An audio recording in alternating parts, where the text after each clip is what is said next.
ታሪክ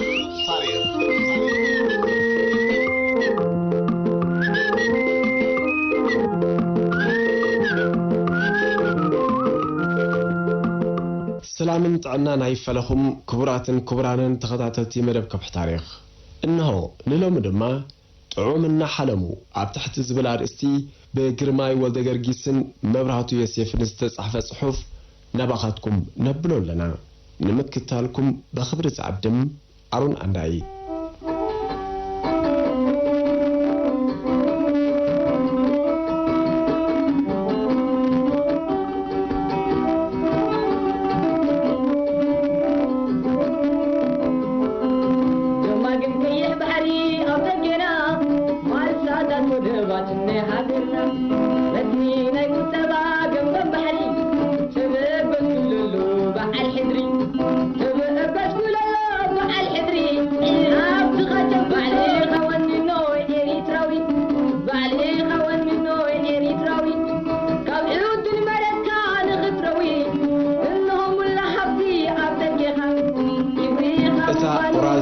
ወታደራዊት መኪና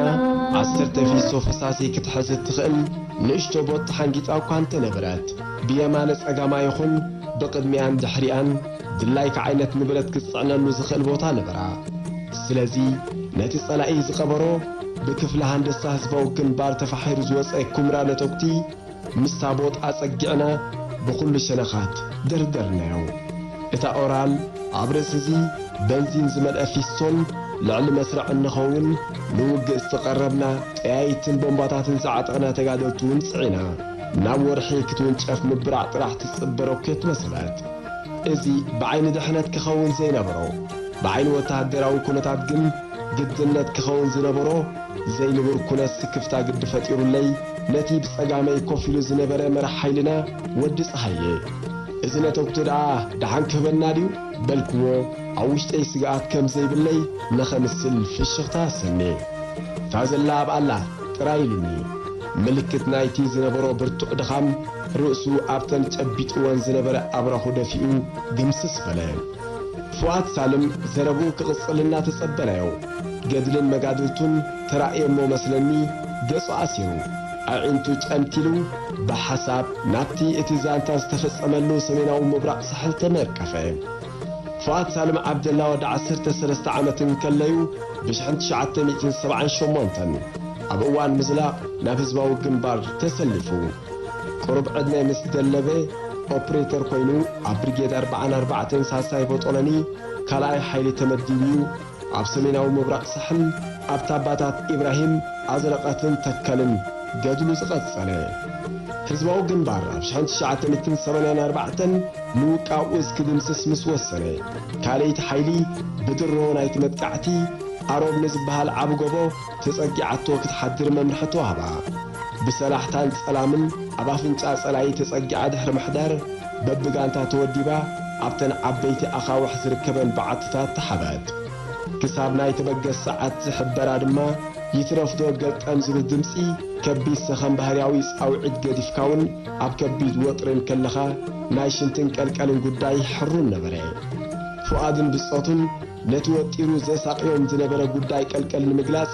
ኣቱም ሰባት ቅድሚ ሞት እኮ ሞትና ብምባል ይሕተኽትኹ ነበሩ ኣብ ወጥሪ መዓልቱን ዓመትያት ትቕየር መጥቃዕቲ ብሰሪ ናይቲ ቦታ ብርቱዕ ሃሩር ምድሪ ጠለስ ምስ በለ ከባቢ ሰዓት 4 ድሕሪ ቀትሪ ክጅመር ተመዲቡ እንተኾነ ባህሪ ምስቶም መጥቃዕቲ ሓርነት ክፍኑ ዝዳለው ዝነበሩ ተጋደልቲ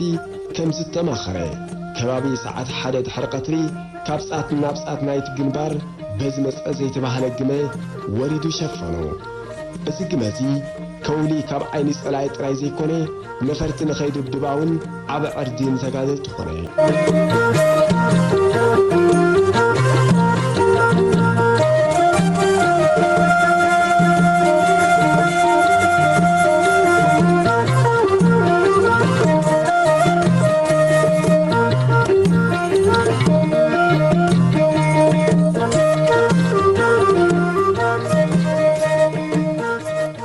ኩላቶም ኦፕሬተራት ሬድዮ ሃሎው ከዓጸው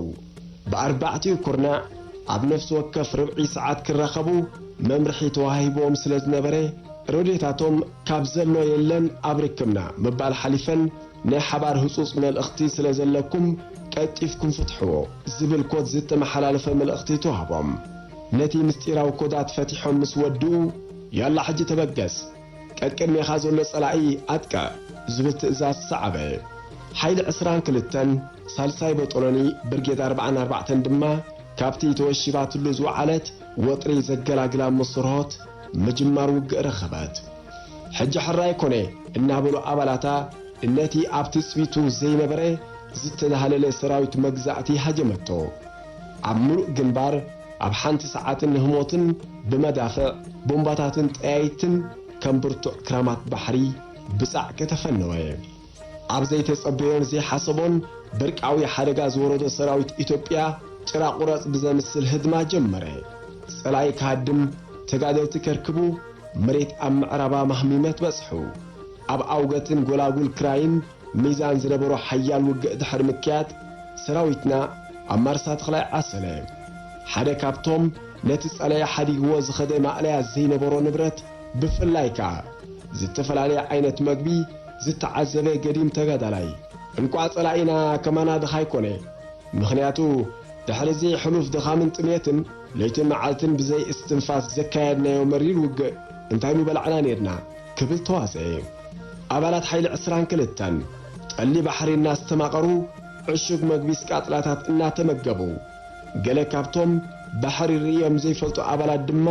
ሳሙና ዕፊሮም ክሕጸቡ ብምፍታኖም ንዘጋጥሞም ጸገም ኣልዒሎም እናተዋዘዩን እናሓንበሱን ጸላኢ ብመራኽብ ሰራዊት ከየራግፍ ሓለዋ እናካየዱን ንኣስታት ሓደ ወርሒ ኣብቲ ደንደስ ባሕሪ ዓሪዶም ተሓጸኑ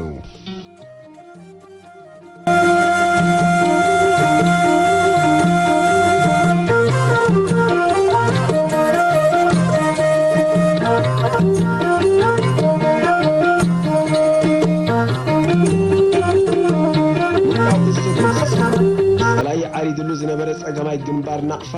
ኣብ ሓደጋ ምስ ወደቀ ኣዘሲ ሰራዊት ኢትዮጵያ ከቢድ ስግኣት ስለ ዝሓደሮም ብማሽነሪ ገይሮም ካብ ጫፍ ባሕሪ ክሳብ ግራት ዝተሰመየ ናይ ውግእ ቦታ ብናይ ሰብን መካይንን ነተውቲ ብዚግዛግ መልእዎ ህዝባዊ ግንባር ኣብ ሰሜናዊ ምብራቕ ሳሕል ዝጀመሮ መጥቃዕቲ ይቀጸሎ ሓያል ውግእ ከዓ ተጀመረ ሓይሊ 22 ምስ ኩለን ሓይልታት ናይቲ ውድብ ብጎላጎል ተበጊሳ ንመርሳቃው ዓጥቃዓት ኣብዚ መጥቃዕቲ እዚ ክልተ ካብ ኣባላታ ብነተውቲ ስለ ዝተሃርሙ ኣብታ ምስኣ ትጓዓዝ ዝነበረት ካብ ጸላኢ ዝተማረኸት ኦራ ዝዓይነታ መኪና ጽዒና ካብ ነተውቲ እናተጠንቀቐት ጉዕዞኦም ፋሕ ዝበላ ኣዕጽምቲ ሰብን ኣግማልን ክዳን ደቂ ተባዕትዮ ደቂ ኣንስትዮን ቆልዑን ዛሒሉ ጸንሖም ግዳይ ናይቲ ጸላኢ ዝቐበሮ ነተውቲ ዝኾኑ ንጹሃት ኤርትራውያን ምንባሮም ድማ ፈለጡ ንረሳታት ናይቲ ሓራ ከውጽዎ ዝቃለሰሉ ዝነበረ ህዝቢ ብኽቱር ድንጋጸ እናጠመቱ ሕነ ክፈዲሉ እናሓንሓኑ ሓለፍዎ ሓይሊ 22 ኣብ ጉዕዞን ከላ ኣብ ጸገማይ ግንባር ናቕፋ ብፍላይ ኣብ ከባቢ ሸመር ኣደግ ሓያል ውግእ ይካየድ ነበረ እቲ ሓይሊ ብዓብኡ ድማ ኣሃዱ መካናይዝድ ነቲ ድምፂ ተኸቲሎም ናብኡ ገጾም ክግስግሱ መምርሒ ተዋሂቦም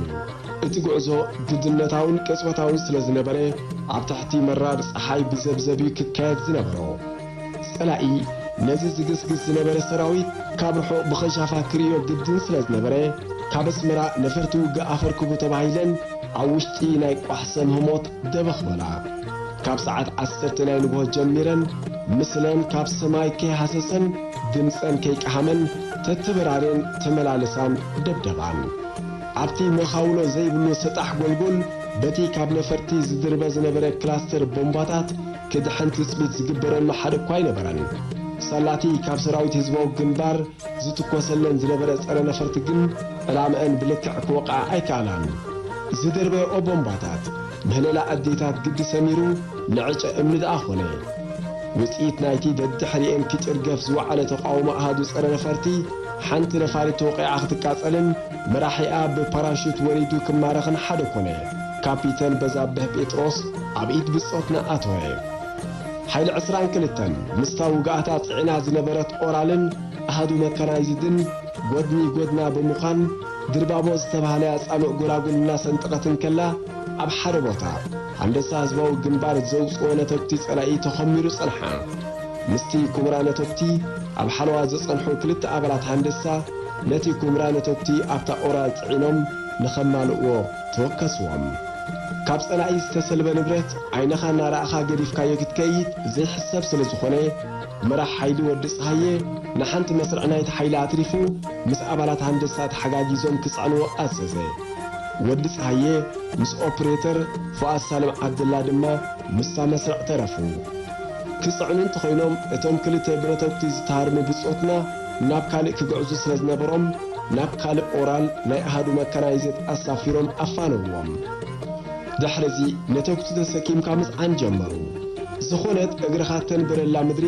ኣብ ትሕቲ ስግኣት ነተብቲ ስለ ዝነበረት መሬት ነብስኻ ሸንቂቕካ ትርገጽ ዝነበረት። ክንዲ ዝኾነ ተስፋሃኒ ዝተባህለ ሓኪም ጋንታ ንብረት ከልዕል ክብል ካብቲ ኩላቶም ዝረግጽዎ ዝነበሩ ሓንቲ ስጉም ትርሕቑ ጫፍ እግሩ ኣንዱ ከብልን ሂም ዝብል ድምፂ ክቃላሕን ሓደ ኾነ።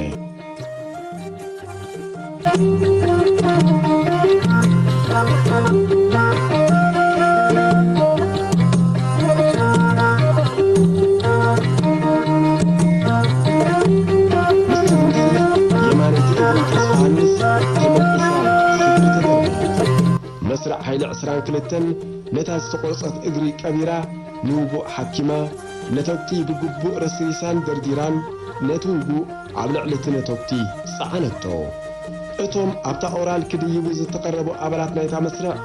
ኣብ ጉዕዞ ዝደኸሙን ዝተጸልኦምን ወዲ ፀሃየ ምስ ሬድዮ ኦፕሬተሩ ከምኡውን ተኸኣኪላ መካኒክን መራሕ መኪናን ዝርከብዎም እዮም ነይሮም። ብዘይካቲ ገለ ናውቲ ክኣኻኽብ ኣብ መሬት ምስውስው ዝብል ዝነበረ መራሕ መኪና ኩላቶም ኣብ ኩቱር ድኻም ስለ ዝጸንሑ ቀም ከብሉ ኣብ ዝነበርዎ ግንቡው በሉ። ገለ እንድሮ ጥዑም ሕልሚ ክሓልሙ ጀመሩ። ካብቲ ዝጽበዮም ነዊሕ ጎዞ እግሪ ምንጋፎም ከም ዓብ ዕድል ቈጺሮም ኣሰሪሖም በጥበሉ ከምዛ ነታ ጉቲ ተርኢሶም ዘይነበሩ። ኣብ ናይ ቋሕሰን እዋን ግን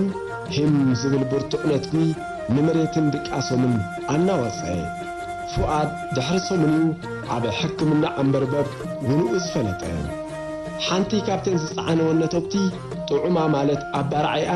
ከይወፀ ስለ ዝጸንሐ ምስ ጸቐጥዋ ብቕጽበት ብርቱዕ ድምፂ ፈጢራ ሃልሃልታ ተፈት። ኩሎም ኣብታ ኦራል ዝነበሩ ንሓደ እኳ ብንቡር ክቕበር ዘኽእሎ ቁርጽራጽ ከይገደፈት ኣሰሮም ኣጥፈቶ። ፉኣድ ብርቱዕ ናይ ገጽን ዓይንን ማህሰይቲ ዝወረዶን እቲ ብኣጋጣሚ ምስውስው ክብል ዓባይታ ዝጸንሐን መራሕ መኪና እንተዘይኮይኑ ካልኦት ጥዑም ሕልሚ እናሓለምዮም ኣብታ ሓጻር ዝረኸብዋ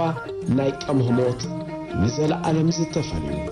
እምበኣርከስ ክቡራትን ክቡራንን ተኸታተልቲ መደብ ካብ ሕጣርያ ናይ ሎሚ ትሕዝቶና ነዚ ይመስል። ኣብ ዝቕጽል ብኻልእ ትሕዝቶ ይረኸበና። ምስለ ምክትታልኩም ነመስግን። ሰላም ወሰናይ።